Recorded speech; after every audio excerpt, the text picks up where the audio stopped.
Strange Tales. The Human Torch meets the painter of 1,000 perils. Get him, thing! We must destroy the torch. Only I could make the Fantastic Four turn against the Human Torch.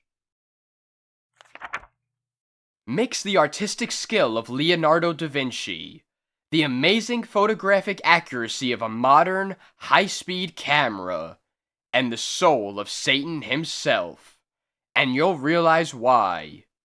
The Human Torch is destined to become the still-life victim of the painter of 1,000 perils.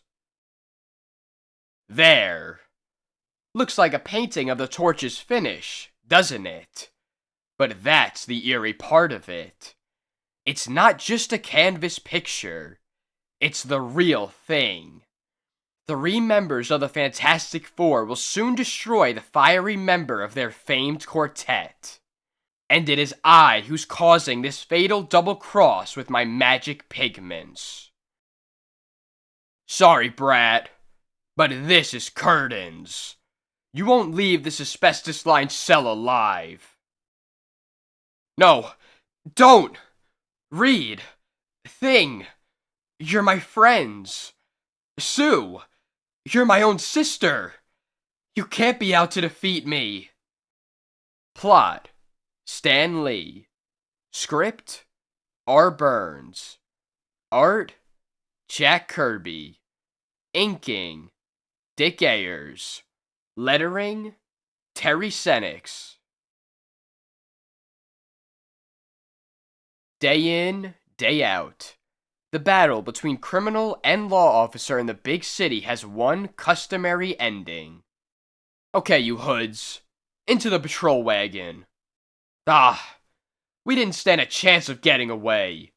3 minutes after we pulled the job, the cops had a prowl car roadblocking every intersection in town. And in the ceaseless combat between good and evil, the Human Torch does his share to bring about the defeat of the underworld. Quick, Torch! Those hijackers are escaping with a truckload of precious furs. Relax, and leave them to me. Flame on! Holy smokes! The Human Torch has spotted us! And look what he's doing! He's melting the asphalt highway right in front of us! Seconds after. Oh my gosh! The truck is bogged down, and we can't get out. The road's bubbling like red-hot molten lava. That night, at a big charity masquerade ball. Stop the music! This is a stick-up. Everybody line up against the wall. Good gracious! Those foolish thieves don't realize that Johnny Storm... Shh! Ellen. They'll find out soon enough that the Human Torch is here. So do what they say. If I attack them now, they might hurt someone with a stray bullet. Presently, as the crooks collect a fortune in gems. Thanks, folks, for being so generous. You can start dancing again when we leave. Haha. That thug timed his laugh perfectly, Ellen. Because the fun is just about to begin. Flame on! Look! It's the Human Torch! An instant later, in the lobby. You guys can't run fast carrying those heavy sacks. So, I'll just lighten your loads. The Torch! He cut away our loot with pairs of flaming scissors!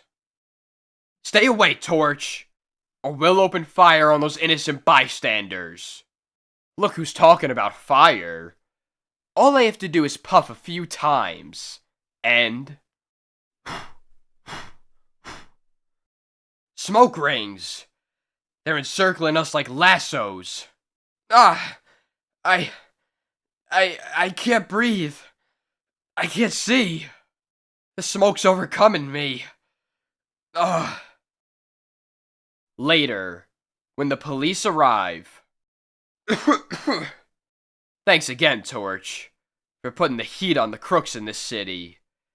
They should realize by now with you helping the police, they haven't a chance. But they don't, Lieutenant. Because if crooks weren't stupid, they wouldn't be crooks. Mark my words. Right now, some master criminal or evil genius is figuring out some so-called brilliant scheme to get rid of me.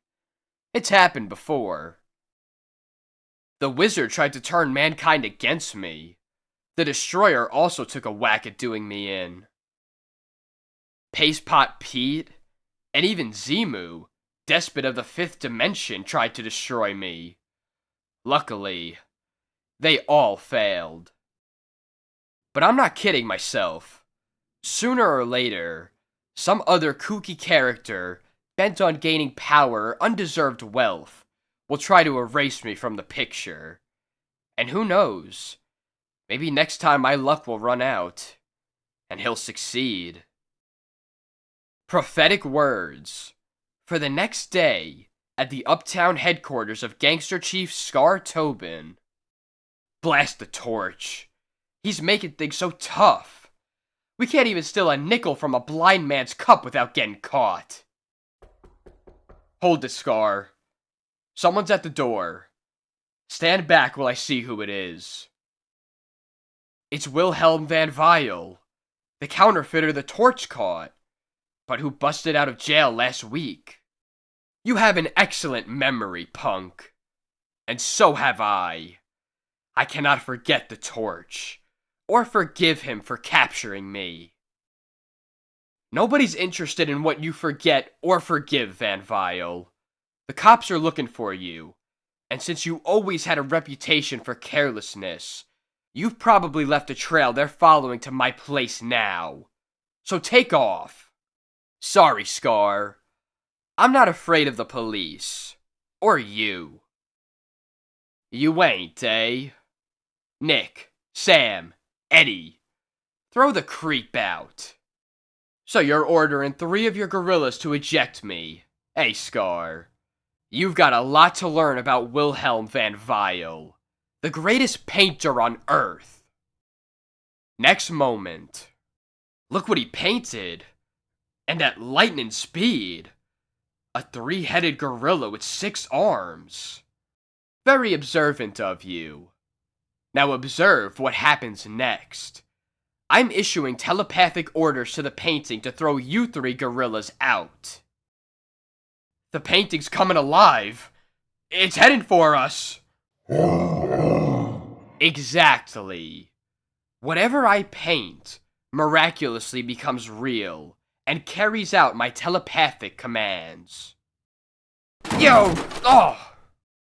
Now I need only make a magic pass, and the phenomenon disappears as quickly as it appeared. This is only some kind of phony magician's trick. The sap's got us hypnotized so that we believe any illusion he stuffs into our heads. Mike, get rid of him.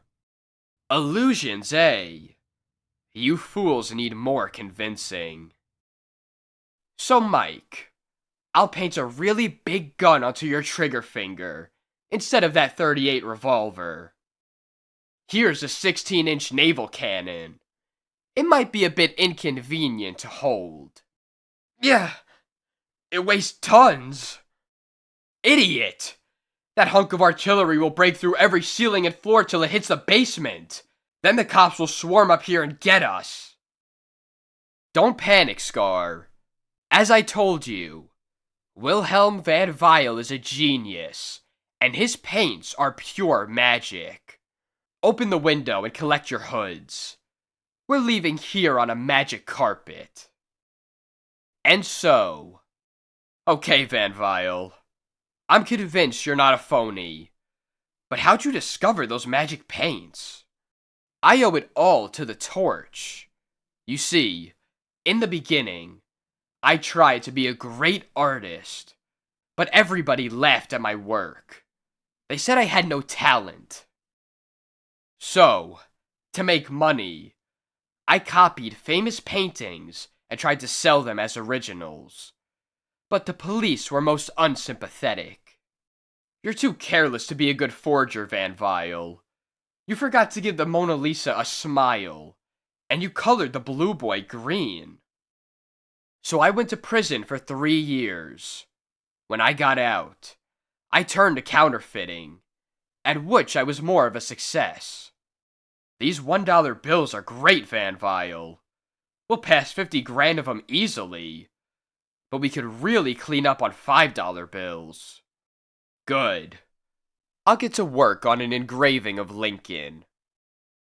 Well, the fin proved my undoing. One day, to test the dough, I went into a bookstore where a teenage kid held a part-time job. This money is counterfeit, mister. I'll have to phone the police so they can question you about where you got it. Drat that brat! I can't meet the police. I'm carrying 50 bills just like it. How do you know the bill is phony, son? Because Abe Lincoln has long sideburns, and this Lincoln face has short sideburns. So just stay put while I get a policeman. Listen, little fool. Make one outcry and it'll be your last. Just walk out of here quietly and get into the car parked in front. The kid seemed meek and frightened, but when we reached the hideout, it was a different story. Lots of money here, but if you ask me, it'll be too hot to pass. Hey, he's setting fire to the boodle with his fingertips. A second later, the kid turned out to be Van Vile, you nitwit. You know who you brought back here? The Human Torch. Right. I only went along with Van Vile so he could lead me to your hideout. Blast you, Torch! I'll get you for tricking me. But then, a fantastic thing happened. As I emptied my revolver at the human furnace. The bullets ain't hitting him. They're melting. Sure. See that molten lead dripping down? I can intensify my flames to any temperature. But the hotter it is, the faster my flame burns out.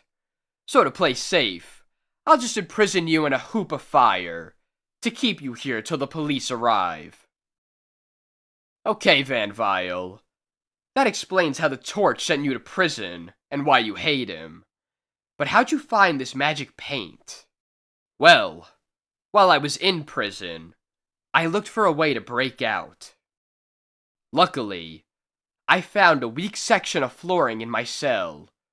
It took me months, after smuggling in a shovel and flashlight, to dig a tunnel under the prison wall. Then, one night, I broke into a strange underground cavern. Hey, there's a mural on the wall, showing aliens from some other planet soaring into space, leaving Earth behind. I examined the mural. I can tell the age of the picture from its style. It's about 1,000,000 years old.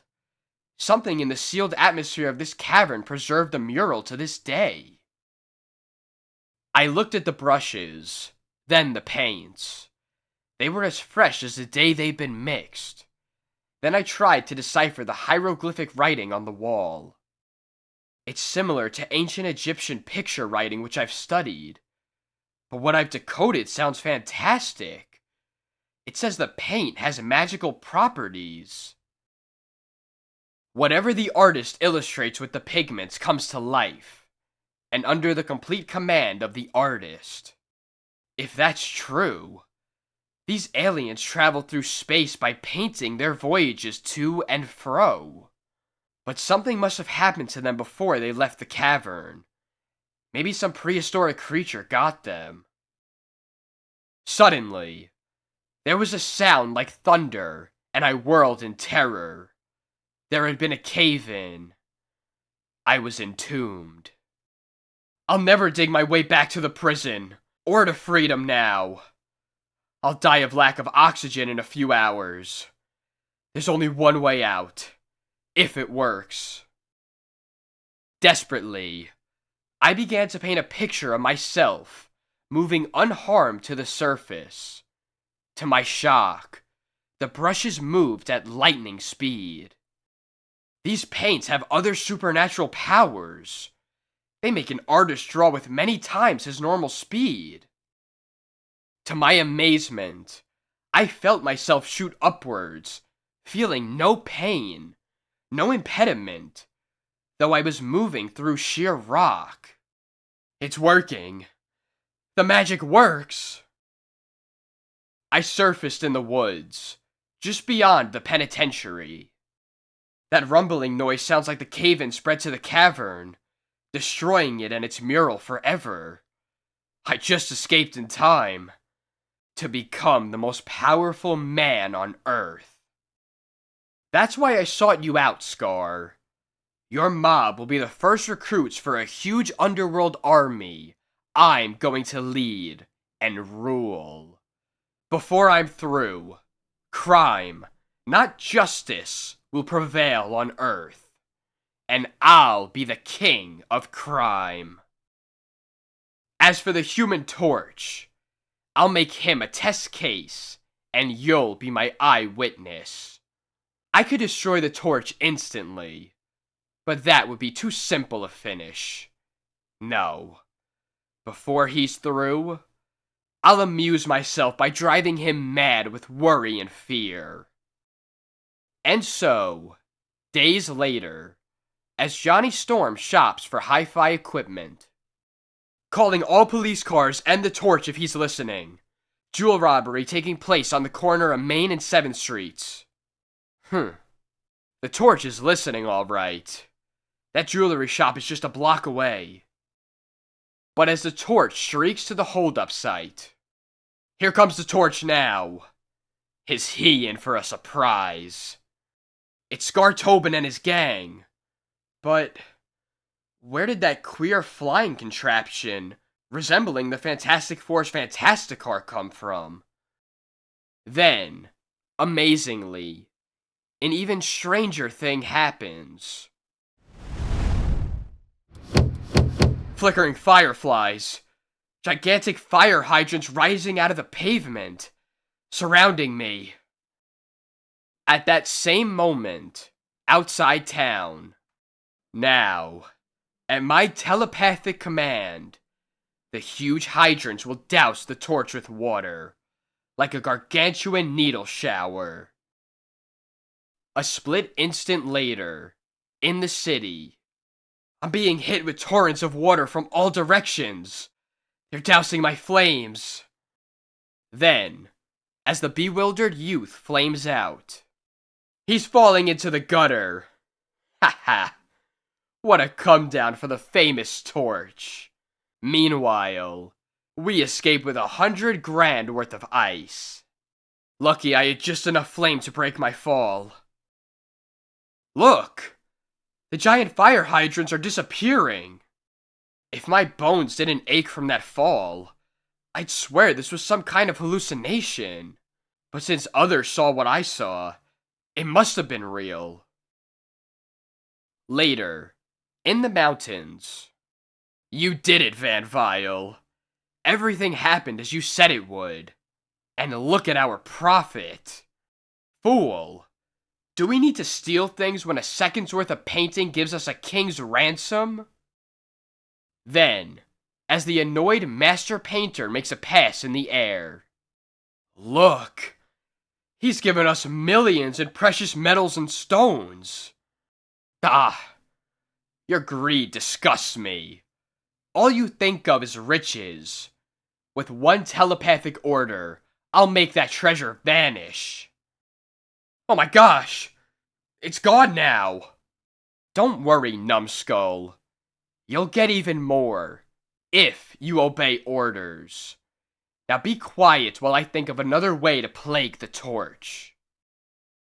Next day, as Johnny Storm visits a seaside carnival with his friends. Holy cow! Those mechanical creatures are coming to life! Don't panic. The Human Torch will handle them. Flame on! All beasts are terrified by fire, so I'll stampede those monsters into the sea. Meanwhile, many miles away, if my timing is correct, now is the moment to hit the Human Torch with a tidal wave of sand, enough to extinguish the flames of a volcano. And so, as Van Vile issues a telepathic order to his picture, it can't be. The creatures are vanishing just as those giant hydrants did. But, great Scott, the beach is rising up to engulf me. My flames are being smothered by the equivalent of 1,000,000 buckets of sand. At that moment, elsewhere. Okay, Van Vile. The torch is now buried under tons of sand. Why don't you settle for that and get your revenge over with? Because I have a more perfect finish for him. And so... Oh, I couldn't have taken much more of that sand. But lucky for me, it vanished, and I'm still alive. But there's something familiar about these supernatural occurrences. I must recall what it is. I've got to think. Next morning, in the hills. Well, here it is, Scar. My masterpiece. 3 members of the Fantastic Four will themselves destroy their own friend, the Torch. Okay, genius. Make your magic pass, and then goodbye, Torch, wherever he is. Soon, in an asbestos-lined cell that comes out of nowhere to imprison the fiery hero. You're wasting your time trying to break out of this cell, Torch. You're trapped. Mr. Fantastic, Thing, Invisible Girl, what are you doing here? We're going to finish you. Right, kid. It's curtains for you. But you are my partners. I'm one of the Fantastic Four. Have you all gone batty? Batty, eh? Just watch. Duck. That grenade'll finish him off for good. That did it. Now let's tell the world that the Human Torch is done for. Thanks to us. We hear you talking, big man.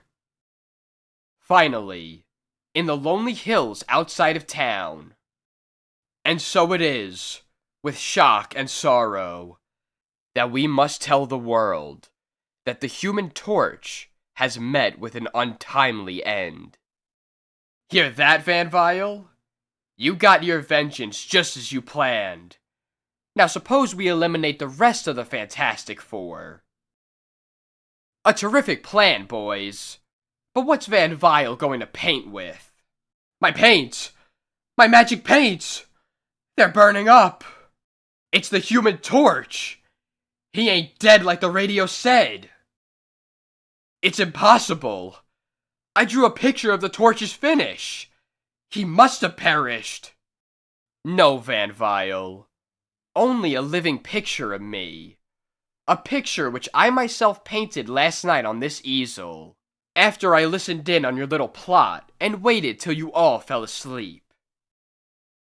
Having learned all about your magic paints, I used them to create my duplicate, made it come to life with a wave of your magic brush, and it was that supernatural image of me which your Fantastic Four figures destroyed.